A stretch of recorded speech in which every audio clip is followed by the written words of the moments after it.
Assalamu Alaikum Warahmatullahi Wabarakatuh. Alhamdulillah We Wassalam Ala Rasulillah Wa ala alihi wa ashabi ajma'in amma ba'd. Rabbi shrah li sadri wa yassir li amri wahlul 'uqdatan min lisani yafqahu qawli. Rabbi zidni ilma.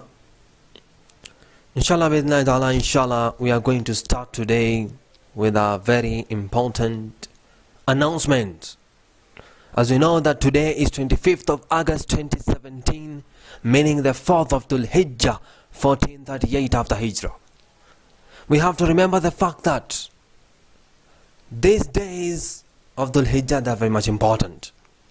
But before talking about the topic which we are going to call it the fast 10 days of Dhul Hijjah. That is the topic for today, the fast 10 days of Dhul Hijjah, which is a very important special lecture designed and prepared just for today's day of Friday, bi'idhnillahi ta'ala. Together with that, we want to make an announcement as Dawah Group organization that tomorrow we are going to have a special seminar, a special live seminar which will be available on YouTube bi'idhnillahi ta'ala from 9 o'clock inshallah until the time specified. We want to make it until 4 o'clock, but inshallah we have to remember the fact that after the Salatul Asr, if there's anyone who has any question he can ask, that is after the Salatul Asr. You find that if there's no any question, then we will not go on with our seminar, but we'll stop at 4 o'clock. That is a very important announcement, and I think so you got the posters we have put in the Facebook, and inshallah we are going to put in WhatsApp bi'idhnillahi ta'ala. We have to remember the fact that that was a very important announcement, and now I'll go just direct to the topic, and the topic which is regarding the fast 10 days of Dhul Hijjah. I have to really reiterate the fact that we have to praise Allah Az Awajal, who He has bestowed on His slaves this blessed season for performing the more of the righteous ibadah, the more of the righteous deeds. And we send our peace and blessing to the Prophet Muhammad ﷺ, who was the leader of the successful group, and the peace be upon his family, the companions, and upon all those who followed the clear straight way. This first 10 days of the Hijjah, you find that they are more precious. They are more precious than the gold. And you'll find that you should make good use of them. If you find that you have a gold within you, what will you do? You find that you take the use of it in a nice way. Sometimes you find that this gold you will put in a secret place, but some of them, they will invest this gold in something which is beneficial. You find that this first 10 days of Dhul Hijjah, the Prophet ﷺ, he said that no good deeds done on other days that are superior to those which are done on these first 10 days of Dhul Hijjah. Then you find that some of the companions of the Prophet they say, that not even jihad, and the Prophet ﷺ replied that not even jihad, except that of a man who you find he does it by putting himself and his property in danger for the sake of Allah Az Awajal, and he doesn't return with any of those things. That means that, my brothers and sisters, this is in the Sahih al-Bukhari, a very important hadith. This is mentioned here, and the fact that the 10 days of the Hijjah, when it is mentioned, you find that it is greater than even jihad. The first 10 days of the Hijjah, my brothers and sisters, you can see the importance of it, but you're still there not even doing any takbirat. There's a problem in that. There's a big problem in that. If you're not doing any of the takbirat during these days, Allahu Akbar is difficult for you, my brothers and sisters. Yeah, I'm asking a question that you need to know, that to say any dhikr is important. Any. And I really have to reiterate the fact that, my brothers and sisters, that during the first 10 days of Dhul Hijjah, if it is better than jihad, what else? And the Prophet said that except for who? For a person who he has put himself, all of it, all of his money is in that case of jihad, and he comes finished. That means he is dead, and he doesn't even return with any of those things. Are we together, my brothers and sisters? You find that that is very much important for us to know, and we find that this is the best days of the year. They are the first 10 days of Dhul Hijjah. And we have to mention the fact that, my brother and sister, that what are the virtues?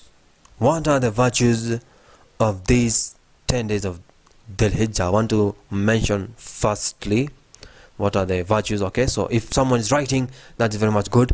Number one, I mentioned the fact that Almighty Allah Az Awajal swore with them in the glorious Quran, as He said, Wal Fajr Walayalin Ashr, by the dawn and by the 10 nights. Now here it is in Surah Al-Fajr, chapter number 89, verse number 1 to 2. Here Ibn Kathir, who is one of the Quran interpreters, say that the 10 nights here, they are the first 10 days of Dhul Hijjah. And secondly, what is another thing? So before even I want to explain a little bit the fact that, if Ibn Kathir rahimullah ta'ala, when he says that this verse, it says, and it is talking about the 10 days of Dhul Hijjah, then my brother and sister, you have to accept it, because Ibn Kathir is one of the famous mufassirin of the Quran, and he didn't just interpret like that, but he took the interpretation from also Ibn Abbas radiallahu anhu. That is very much important.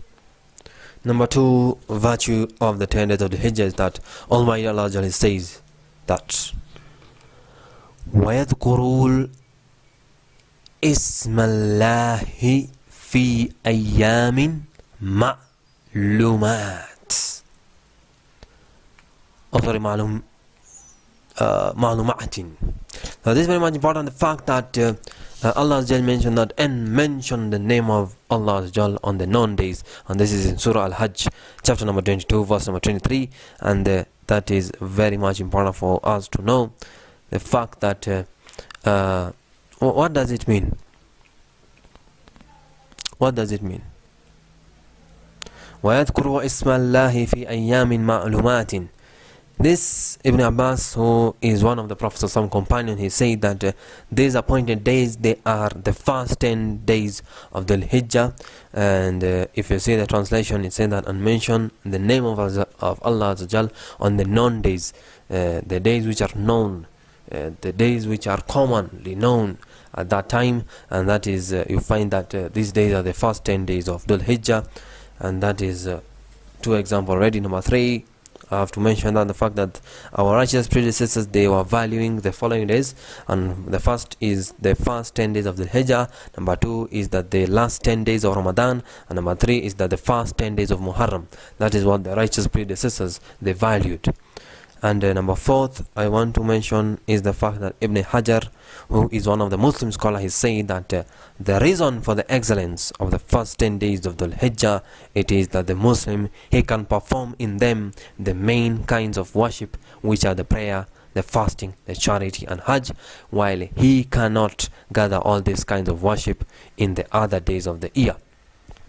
So that's very much important that Ibn Hajar rahimullahu ta'ala, he's saying that, why there is the excellence of the first 10 days of the Hijjah is that, the Muslim, he can perform in them the main kinds of worship, the main pillars of worship here, like the prayer, the salah, you can do the fasting, you can do the charity, you can do the Hajj, all of them that can be done during these first 10 days of Dhul Hijjah, because you find that people are going to Hajj, and now the other people who are giving charity, the other people now you find that they're fasting on the Arafah, and other people now you find that they're doing the salah, the prayer every day.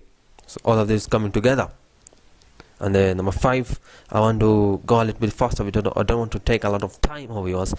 Shaykh of Islam Ibn Taymiyyah rahimahullah ta'ala was asked the following question, that which is better, the first 10 days of the Hijjah or the last 10 of Ramadan? And he answered by saying that the first 10 days of the Hijjah, it is better than the last 10 days of Ramadan, but the last 10 nights of Ramadan, it is better than the first 10 nights of the Hijjah. You can see the difference there. He's saying that this first 10 days of Dhul Hijjah, it is the one that is better than the last 10 days of Ramadan. But the last 10 nights of Ramadan, that night now of Ramadan is the one that is better than the first 10 nights of Dhul Hijjah. Number 6, I want to mention the fact that the virtue is that in the first 10 days of Dhul Hijjah, our righteous ancestors, the righteous predecessors, the righteous Salafus Saleh, they are making every effort they can afford in different kind of worship. They are doing a lot of worship at that time, and that is very much important for us to know that these are the 6 virtues already I mentioned of the Dhul Hijjah. I want to go to another topic, which is in this our big topic, the first 10 days of Dhul Hijjah. That the best righteous deeds that we are requested to do in these 10 blessed days is, number 1, it is to perform the Hajj and Umrah, as Allah's Prophet Muhammad sallallahu alaihi wasallam, Allah's Prophet sallallahu alaihi wasallam, he said that the performance of the Umrah, it is an expiation of the sins committed between it and the previous one, and the reward of Hajj Mabrur, the one which is accepted by Allah Az Awajal, it is nothing except paradise, and this is agreed upon. Number 2, another deed. So the first deed we can mention, it is to do Hajj and Umrah. Is do Hajj and Umrah, and we can, even there is the virtues of Hajj in itself and the virtue of Umrah in itself. Number 2 is that fasting all or some of these 10 days except the day of the Eid, which is the 10th day, and the 3 days that follow it. You find that An-Nawawi, he who is one of the Muslim scholars, Rahimahullah, said that fasting these days is very preferable. And when the Prophet ﷺ was asked about fasting the day of Arafat, he said that I seek from Allah that fasting on the day of Arafat may atone for the sins of the preceding and the coming year. That it means before and also the future year, and that is in Sahih Muslim. That is what another thing, another deed you can do, it is to fast, and you can fast all or some of the 10 days except the day of Eid, and also these 3 days that follow the day of Eid, you should not fast on it. And you can see that the Prophet is saying that to fast on these days, it is you'll find that your sins, they will be forgiven, the previous and the coming year. Number 3 thing you can do is to increase the voluntary righteous deeds, such as the prayers, the charity, the reciting of the Holy Quran, and keeping a good relationship with the kinship and also others.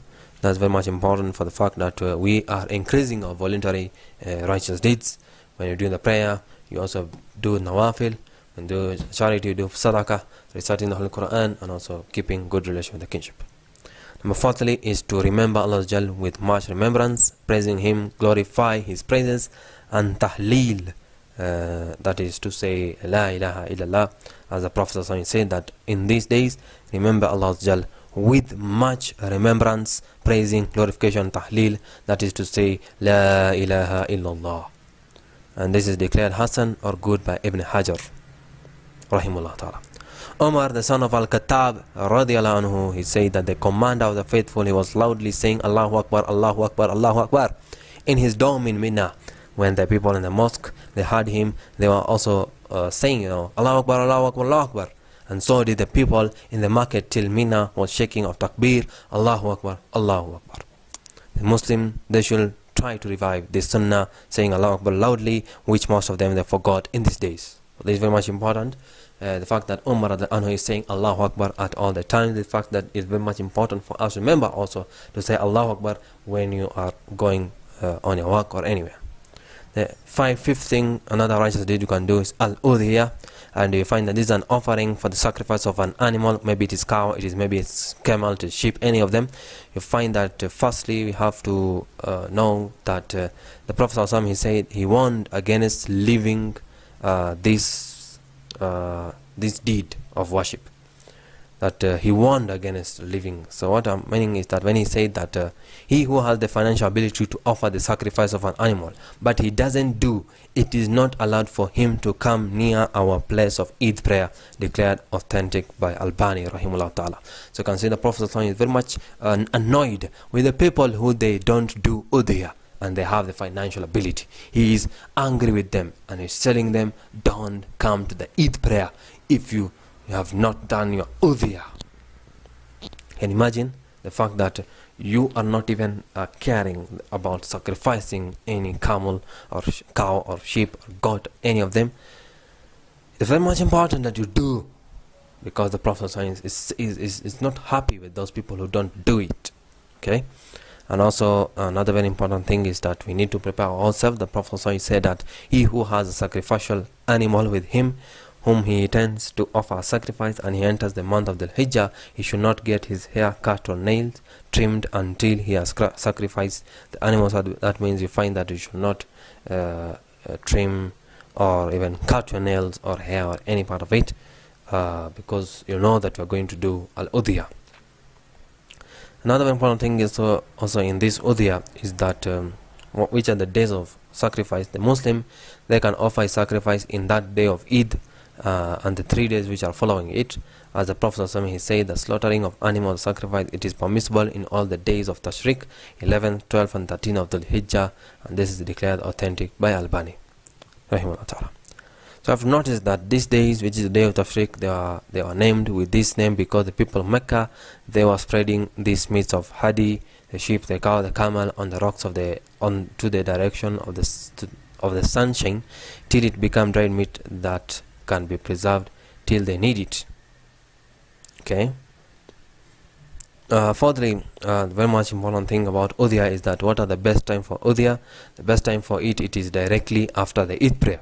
That is the best time to do your udhiyah, but it is not permissible before the prayer, as the Prophet ﷺ said that the first act with which we started our day, the day of Eid al-Adha, was that we offered prayer, and then we returned and sacrificed the animal, and he who did that in fact adhered to our sunnah, and he who slaughtered the animal on that day before the Eid prayer, for him the slaughtering of animals was directed to acquiring of meat for his family, and there is nothing of the sort of sacrifice, and that means he will not get any thawab if he does his qurbani before the Eid prayer.